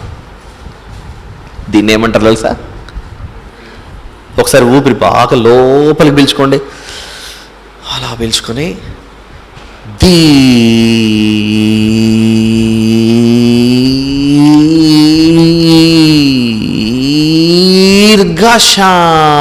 దీర్ఘశాంతము అంటే ఇది. ఎప్పుడన్నా చదివామా గలతీ పత్రిక 5:22 నెల? నరుడు నశించిపోకుండా ఉండటానికి దేవుడు యేసు ప్రభు శరీరధారిగా రాకమునుపు తన ప్రవక్తలను పంపించి, అందులో మరి ముఖ్యముగా భక్తిహీనుల మీదకి తీర్పు రాబోతోంది అని ఒకనాడు ఒక దైవజనుడిని పంపించాడు. ఆయన హనోకు గారు అని ఇంతవరకు విన్నాం మనం. ఆయన వచ్చి ఏం చెప్పాడు? తీర్పు వస్తుంది జాగ్రత్త అని చెప్పాడు. ఏనాడు? ఈనాడు కాదు, ఏనాడో. అప్పుడు లెక్కలు చెప్తా అంటే ఎప్పుడెప్పుడు ఇక్కడ సిగ్నల్ వస్తుంది మమ్మల్ని వదిలేస్తారు, పంపిస్తారు, మధ్యాహ్నం మా ముఖం కనపడతాడు ఇతనికి అన్నట్లున్నారేమో ఈ లెక్కలు చూస్తుంటే. ఈ లెక్కలన్నీ చెప్పిన తర్వాత ఒక్కదానిని బయటికి తీస్తున్నాం ఇక్కడ. ఏంటది? మానవుని ఎడల దేవుడు లోకమును ఎంతో ప్రేమించెను అని చెప్పడానికి చేస్తున్న ప్రయత్నం ఇది. ఎంతో ప్రేమించను అనే దానికి ఆధారాలు ఏం చేశాడు? ఒకనాటి నుంచి, ఏనాటి నుంచో ఏం చేశాడు ఆయన? ఇదిగో ప్రతి తరములో ఏ తరము కూడా మిస్ అవ్వకుండా, ఏ తరము కూడా దేవునికి దూరం అవ్వకుండా, ఆదాము గారు ఇంకా బ్రతికుండగానే, ఆదాము గారు శరీరంలో నివసిస్తూ మట్టి దేహంలో ఉండగా, మన వలనే ఉండగానే, ఆదాము గారి గర్భంలో నుండి వచ్చిన పిల్లలందరికీ దేవుడు ఒక దైవజనుడిని పంపించాడు. ఎవరైనా? హనోకు గారిని పంపించి, మీరు ఆదాము గారి సంతానమేమో కావచ్చు, కానీ వచ్చిన మీ బ్రతుకులు ఎలా ఉన్నాయి, వచ్చిన మీ జీవితం ఎలా ఉంది, ఈరోజు దేవుడు మీకు దీర్ఘాయుష్నిచ్చాడంటే గల కారణం ఒక్కొక్కరికి 10 సంవత్సరాలు, 20 సంవత్సరాలు, 30 సంవత్సరాలు కాదు ఇచ్చింది. ఆనాటి కాలంలో ఆదికాండం 5వ అధ్యాయం మనం చదువుకుంటూ వస్తే ఒక్కొక్కరికి 100 సంవత్సరాలే. ఇప్పుడు మన మధ్యలో ఎవరైనా కూడా 100 సంవత్సరాలు పూర్తి చేసుకున్న వ్యక్తి ఇక్కడ కూర్చున్నాడు అనుకోండి, మనం అందరము వెళ్ళేటప్పుడు, అయ్యగారు మీ ఆరోగ్యం ఎలా ఉందండి, మీరు జాగ్రత్తగా ఉండండి అని వాళ్ళకి వందనాలు చెప్పేసి వెళ్ళమా చెప్పండి? 100 సంవత్సరాలు పూర్తి చేసుకున్న ఒక పెద్ద మనిషి ఇక్కడ కనబడితే ఎందుకు? అమ్మా 100 సంవత్సరాలే, మనకు అలా అయిపోయింది అది. కానీ ఒకసారి ఆది కాండంలో ఉన్న వారి ఆ ఆయుష్ను, ఆ దీర్ఘాయుష్ను మనం చూస్తే ఏమర్థమవుతుందనంటే, దేవుడు ఈ భక్తిహీనులు ఏమాత్రమూ నశించిపోకుండా ఉండటానికి, ఈ భక్తిహీనులు నాశనం అవ్వకుండా ఉండటానికి దేవుడు వారికి ఏం చేశాడు? ఆయుష్ను పెంచి వారిని బ్రతికించి, వారు కన్ను మూయక ముందే ఒక దైవజనుడిని పంపించాడు. ఎవరైనా? హనోకు అన్నటువంటి ఆ దైవజనుడిని పంపించి, ఇదిగో మన తల్లిదండ్రులు దేవుడిచ్చిన ఏదైనా వనంలో సంతోషంగా బ్రతికారు, దేవుడిచ్చిన ప్రతి వృక్షంలో ఉండే ప్రతి ఫలాన్ని అనుభవించాలని దేవుడు వారికి ఉచితముగా ఏదైనా వనాన్ని పంచిపెట్టాడు. అయితే వారు భక్తిహీనంగా ప్రవర్తించటం వలన మనము ఆ గొప్ప సువర్ణ అవకాశాన్ని మనం కోల్పోయి ఏదైనా వనంలో నుండి గెంటివేయబడ్డాం. దీనికి గల కారణం దేవునికి భక్తులుగా ఉండవలసినటువంటి మన పితరులు ఆ తర్వాత దేవునికి విధేయులుగా బ్రతికారు. ఆదాము హవ్వమ్మలు ఆ వచనాలను బట్టి ఆలోచించుకుంటూ వస్తే, ఆ అధ్యాయాలు చదువుకుంటూ వస్తే, పిల్లలకు ప్రార్థన నేర్పించడం వాళ్ళవన్నీ చేశారు. కానీ అందరూ భక్తిపరులుగా లేరుగా. అందరూ భక్తిపరులుగా లేనందుకే కదా దేవుని ఉగ్రత వచ్చిపడింది వారి మీద. అలా దేవుడు ఇన్ని సంవత్సరాల ఆయుష్ను పెంచి ఒక దైవజనుడిని పంపించి, వీరికి నువ్వు చెప్పిన మాట నువ్వు వెళ్ళి ప్రకటించాలి. ఎలా పంపించాడు? హనోకు గారిని దేవుడు ఎలా పంపించాడో చూద్దామా? యెహెజ్కేలు గ్రంథం. హనోకు గారిని దేవుడు ఆనాడు భక్తిహీనుల మీదికి తీర్పు రాబోతోంది జాగ్రత్త అన్న మాటను హనోకును ఎలా ప్రకటించాలి అని అంటే, ఇప్పుడు నేను చెప్పినట్లుగా ప్రకటించాలని పంపించాడు. ఎలా చెప్పాడో చూద్దాం. యెహెజ్కేలు గ్రంథం 2వ అధ్యాయం. ఇక్కడ సందర్భం అవిధేయులైన ఇశ్రాయేలీయుల మధ్య ప్రవక్త అయిన యెహెజ్కేలు గారికి చెబుతున్నప్పటికీ, ఆ సందర్భం కేవలం యెహెజ్కేలు గారికి మాత్రమే కాదు వర్తించేది, ఆనాడు హనోకు గారికి కూడా వర్తించే మాటనే ఇది. చూద్దామా మాట? యెహెజ్కేలు గ్రంథం 2వ అధ్యాయం. యెహెజ్కేలు గ్రంథం 2వ అధ్యాయము 3వ వచనం నుండి,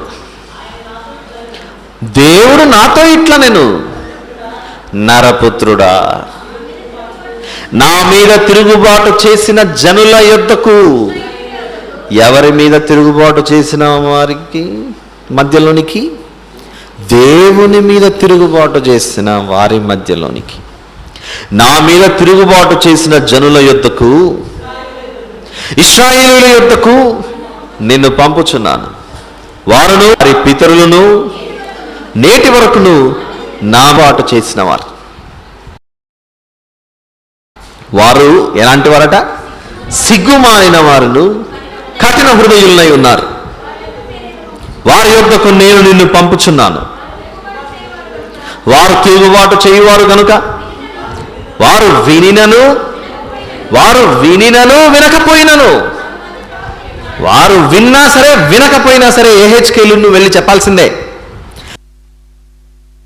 తమ మధ్య ప్రవక్త ఉన్నాడని వారు తెలుసుకున్నట్లు ప్రభువగు యెహోవా ఇలాగు సెలవిచ్చుచున్నాడని నీవు వారికి ప్రకటింపవలెను. నరపుత్రుడా, నువ్వు ఎలాంటి ప్రజల మధ్య ఉన్నావనంటే బ్రహ్మదండి చెట్లలోను ముండ్ల తుప్పల్లోనూ నువ్వు వెళ్ళి ప్రకటించగా వారు నీకొచ్చి గుచ్చుకుంటారు, నిన్ను హింసిస్తారు, నిన్ను బాధపడతారు. అయినా కూడా నువ్వు వెళ్ళి ప్రకటించాల్సిందే. ఇలాంటి భక్తిహీనుల మధ్యకు నేను పంపిస్తున్నాను ఏహెచ్కేలు. అలా ఏహెచ్కేలు గారిని పంపినట్లుగానే యూదాపత్రిక 14వ వచనం ప్రకారంగా ఆనాడు ఆదికాండము 5వ అధ్యాయంలో జన్మించిన ఆ పిల్లలు దేవుడు భూమిని చూడగా, భూమి ఏమై ఉన్నదంటే ఆ కాలంలో చెడిపోయి ఉన్న భూమి. అది చెడిపోయిందంటే భూమి మట్టి బురద మట్టి అయిపోయి వాసన వచ్చి ఏదో కంపు కొడుతుందనా? అది కాదు భావం. ఆ భూమి మీద ఉన్న మనుషుల హృదయాలు చెడిపోయాయి, భక్తిహీనులు అయిపోయారని దాని భావం. ఆ భక్తిహీనుల మధ్యలోనికి ఎవరిని పంపించాడు? ఇదిగో హనోకు. వారు వినినను వినకపోయినను నీవు ఖచ్చితంగా నేను చెప్పిన మాటలు వెళ్ళి తెలియచేయాల్సిందే. ఏం చెప్తున్నాడు అక్కడ? ఆదాము మొదలుకొని, ఇప్పుడు ఒక చిన్న పాజ్ ఇద్దాం, చిన్న స్టాప్. ఆదాము మొదలుకొని అన్నది చూసారా? మనకు లెక్కలు మ్యాచ్ అయ్యాయి. ఇప్పుడు ఏంటి ఆ లెక్కలు? హనోకు గారు సువార్త ప్రకటించే సమయానికి ఆదాము గారు ఇంకా బ్రతికే ఉన్నారు. ఎంత ఆనందించాలి, ఎంత ఆనందించి ఉండాలి. అబ్బా, నా పిల్లల నుండి వచ్చిన నా బిడ్డ ఆ సృష్టికర్త గురించి చెబుతున్నాడంటే ఈ ఆదాము హవ్వమ్మలు ఎంత మురిసిపోయి ఉండాలి చెప్పండి. ఇప్పుడు హనోకు గారు సువార్త ప్రకటిస్తుంటే ఇక్కడే కూర్చున్నారు పెద్దవారు చాలామంది. మీకు పుట్టిన ఒక బిడ్డ ప్రజలందరి ముందు ఎన్నో మంచి మాటలు చెబుతున్నాడు అనుకోండి. ప్రజలందరి ముందు ఇదిగో అనేక మందిని రక్షణలోనికి నడిపించే ఒక సేవకుడుగా నిలబడి వాక్యం చెబుతున్నాడు అనుకోండి. చూస్తున్న తల్లిదండ్రులకు ఈ జీవితానికి ఇది చాలు అని అనిపించదా చెప్పండి? ఈ జీవితానికి ఇది చాలు. ఎందుకంటే నా బిడ్డ పెరిగి పెద్దవాడై అనేక మందికి దేవుని రక్షణ స్వార్థను ప్రకటిస్తున్నాడు, మంచివారిగా మారుస్తున్నాడు, యేసు ప్రభువులోనికి వీరిని నడిపిస్తున్నాడు. నా బిడ్డ ఇలా కావాలని నేను ఎంత ఆశపడినా అని అనుకుంటారా అనుకోరా చెప్పండి? అలాంటిది ఏకంగా తన మనవళ్ళల్లో నుండి వచ్చిన ఒక అబ్బాయి హనోకు గారు లేచి, ఇంకా తాత, ఏ తాత అయినా, ముత్తాత కూడా కాదు, ముత్తాత, అలాంటి తాత ఇంకా బ్రతికుండగానే ఇదిగో భక్తిహీనుల మీదకి తీర్పు రాబోతోంది, పరిశుద్ధులుగా ఉండండి, మీరు పరిశుద్ధులుగా ఉండడమే దేవునికి ఇష్టం అని చెప్పి చెప్పి చెప్పి చెప్పి పోతూ ఉండగా దేవునితో నడవక లేకుండా పోయాడు. ఎలా లేకుండా పోయాడో అది మనకు తెలియదు. శరీరం ఎక్కడ పడిపోయిందో మనకు తెలియదు. ఎలా పోయాడు? శరీరంతో పోయాడా, శరీరం లేకుండా పోయాడా? అవన్నీ ఇప్పుడు ప్రశ్నలు కాదు, మనకు అవసరం కాదు. ఇప్పుడు విషయం ఏంటంటే నరుడు నశించిపోకుండా ఉండటానికి దేవుడు తీసుకున్న నిర్ణయం ఏంటంటే వీళ్ళకు నేను ఆయుష్ను పెంచి మారు మనస్సు పొందటానికి సేవకులను పంపించి ఆ సేవకుల ద్వారా సువార్త ప్రకటిస్తే అప్పుడు నేను వీరి దృష్టిలో అన్యాయస్తుడుగా కనబడను. ఒకవేళ దేవుడు ఇప్పుడు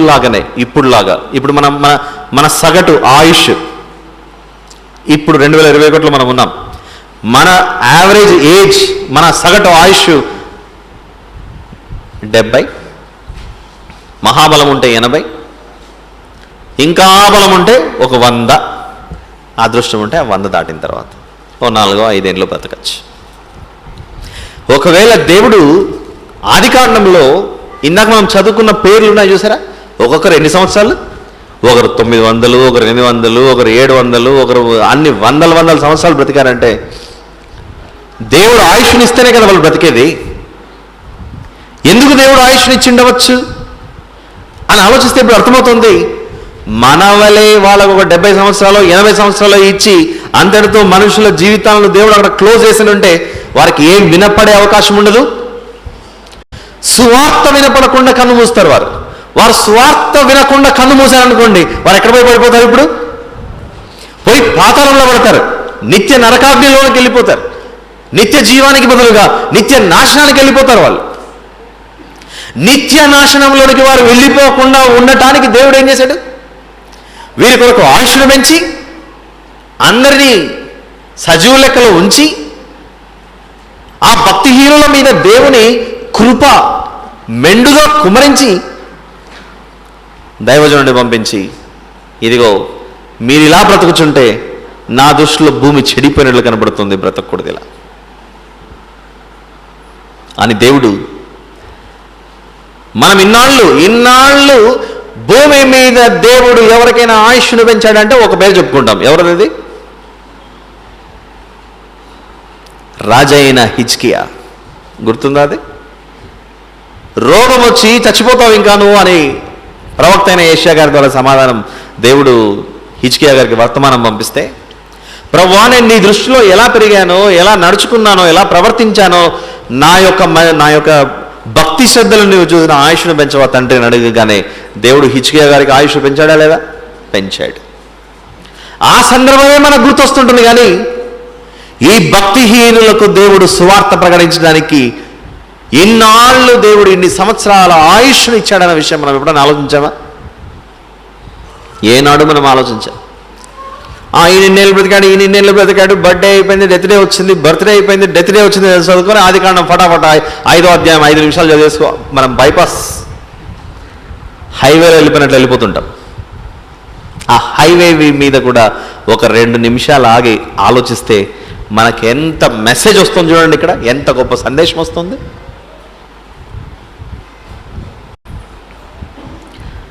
అలా ఆనాటి ప్రవక్తలు మొదలుకొని ప్రతి తరానికి దేవుడు,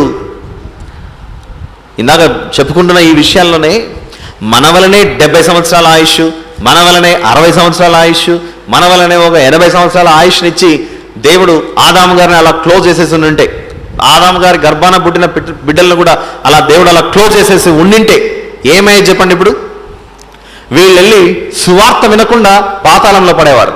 సువార్త వినకుండా పాతాళంలో పడితే ఆ పాతాళం నుంచి నెక్స్ట్ స్టేజ్ ఏంటి?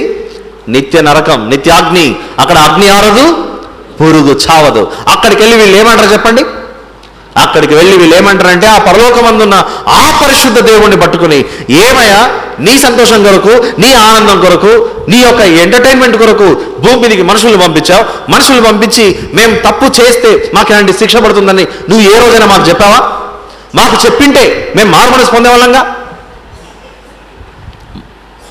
మనం బడికి పిల్లలు పంపిస్తాం ఎందుకు?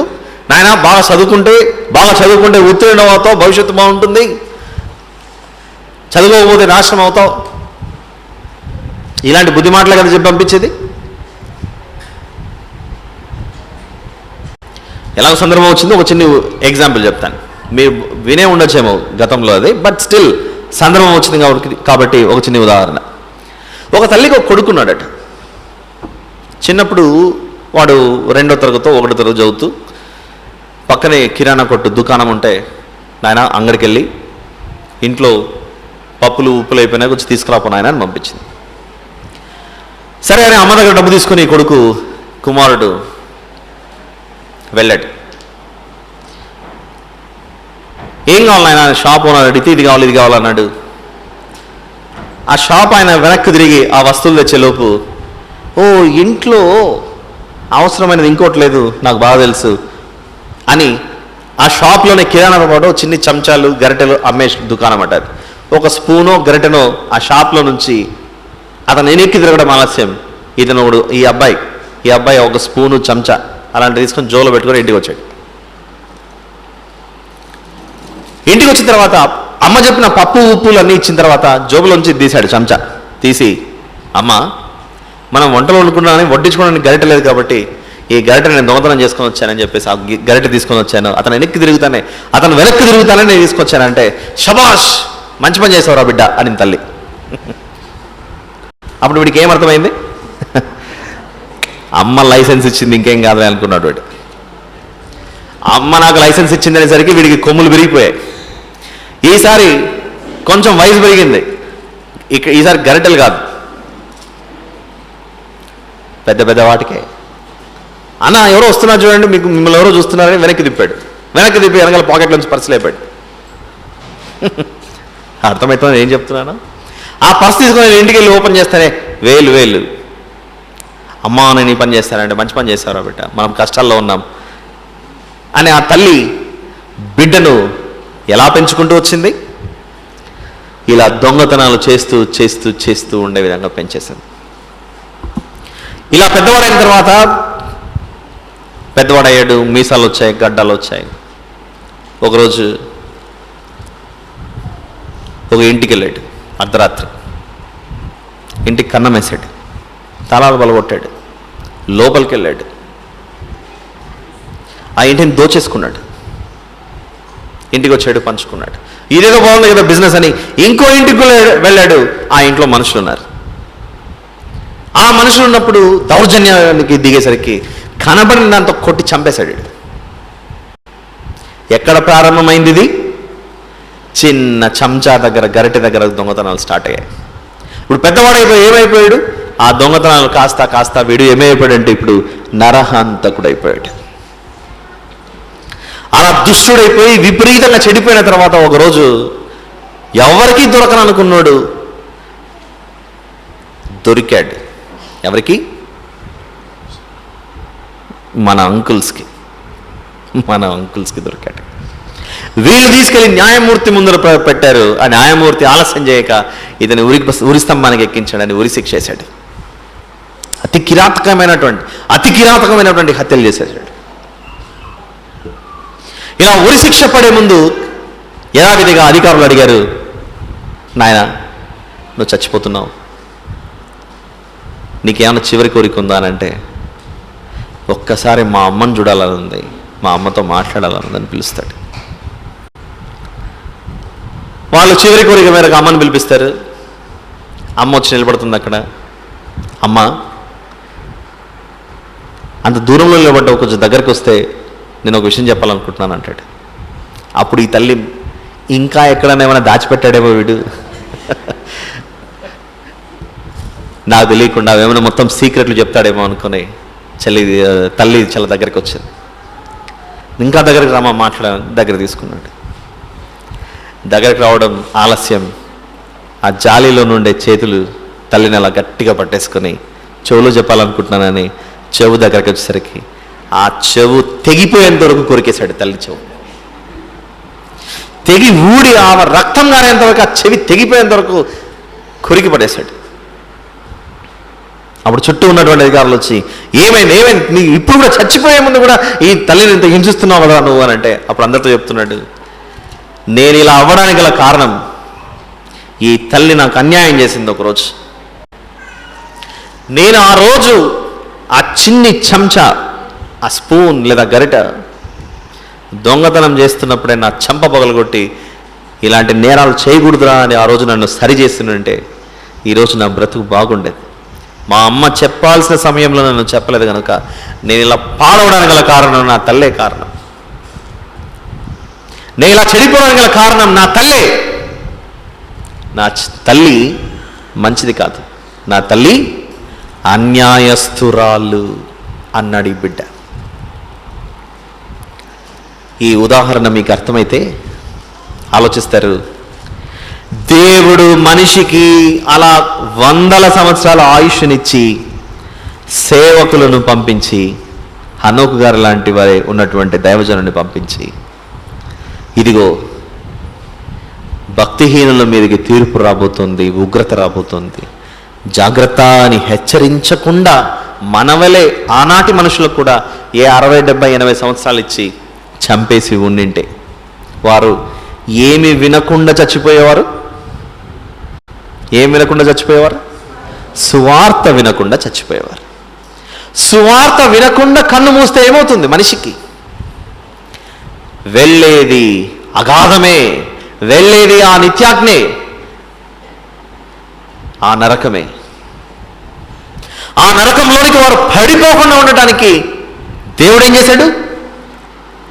పాపము ఎక్కడ అధికముగా విస్తరించెను అక్కడ కృప అపరిమితముగా విస్తరించెను. ఎక్కడ అది వచనం? రోమాపత్రిక, రోమీయులకు రాసిన పత్రిక 5వ అధ్యాయం, రోమాపత్రిక 5వ అధ్యాయము 21వ వచనంలోని చివరి మాట. భోజనాలు సిద్ధమయ్యాయట, 3 నిమిషాల్లో మనం ముగింపు. పాపం ఎక్కడ విస్తరించెనో అక్కడ కృప అపరిమితముగా విస్తరించెను. పాపం ఎక్కడ విస్తరించెనో అక్కడ కృప అపరిమితముగా విస్తరించెను. ఈ రోజు నుండి ఇక మీదట మీరు ఆదికాండం 5వ అధ్యాయం చదివేటప్పుడు ఇదిగో ఈయన ఎన్ని సంవత్సరాలు బ్రతికాడు, కుమారునికి అన్నాడు, ఈయన ఎన్ని సంవత్సరాలు బ్రతికాడు, ఈయన కుమారునికి అన్నాడు, అయిపోయిందని చెప్పేసి వెనిలా ఐస్క్రీమ్ కొనుక్కొని తినేసి వెళ్ళిపోవడం కాదు. ఆ అధ్యాయం దగ్గరకు వచ్చినప్పుడు ఎలా చదువుకోవాలి? ఇన్ని సంవత్సరాల ఆయుష్ను దేవుడు వారికి ఇచ్చి వారి మధ్యలోనికి ఒక మహాభక్తుని పంపించాడు. వారిని ఇంకా సజీవుల లెక్కలోనే ఉంచి వారందరికీ దేవుని తీపి కబురును పంపించాడు. ఇదిగో ఇదే మీకు చివరి అవకాశం. మారితే సంతోషం, మారకపోతే తీర్పులోనికి వెళ్ళిపోతారు. ఆ తీర్పు ఇచ్చేది ఎవరు అనుకుంటున్నారు? సైన్యములకు అధిపతి యగు ఆ మహాదేవుడు సమస్త ప్రజలకు, ఈ సమస్త సృష్టికి కలిగించబడిన ప్రతి దానికి ఉన్న ఏకైక న్యాయమూర్తి ఆయనే శిక్ష విధించేది. జాగ్రత్త అని హెచ్చరించినటువంటి ఆ హనోకు గారి సందేశం ద్వారా దేవుడు తన బిడ్డలను, నశించిపోతున్న వారిని వెదకి రక్షించుటకు ఆనాడు హనోకు గారి ద్వారా సువార్తను ప్రకటించాడు. అందుకే అంత దీర్ఘాయుష్ని ఇచ్చాడు. అలాంటి దైవజనుని గర్భాన ఎవరు పుట్టారు? మెతుషెల పుట్టాడు. మరి ఈ దైవజనుడు తన కుమారుని కనిన తర్వాత ఇంకేమి సందేశం ఇస్తున్నాడో తెలుసుకోవాలనుకుంటే భోజనం తర్వాత మళ్ళీ కలుద్దాం. ఇంతటితో చిన్ని ప్రార్థన. ప్రేమగల మా తండ్రి, కృపగలిగిన మా దేవ, పరిశుద్ధుల మా తండ్రి, మీకు స్తోత్రములు నాయన. మెతుషెల అను ఆ వ్యక్తికి ఆనాడు మీ బిడ్డకు దీర్ఘాయుష్ను ఎందుకు ఇచ్చారు? 969 సంవత్సరాల దీర్ఘాయుష్ను ఎందుకు ఇచ్చారు అన్న ఈ అంశంలో ఉన్న అనేక విషయాలు మేము ఆలోచిస్తూ ఉండగా ఇంతవరకు సగ ప్రయాణాన్ని మీరు మాకు తోడయుండి నడిపించారు. మిగిలిన సందేశం కూడా వినులాగున మీరు మాకు సహాయం చేసి తిరిగి నా తండ్రి మమ్మను ఇక్కడికి నడిపించమని వేడుకొంచు.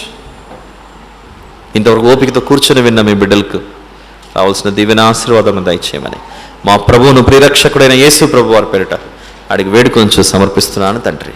ఆమేన్. అందరికి వందనాలండి.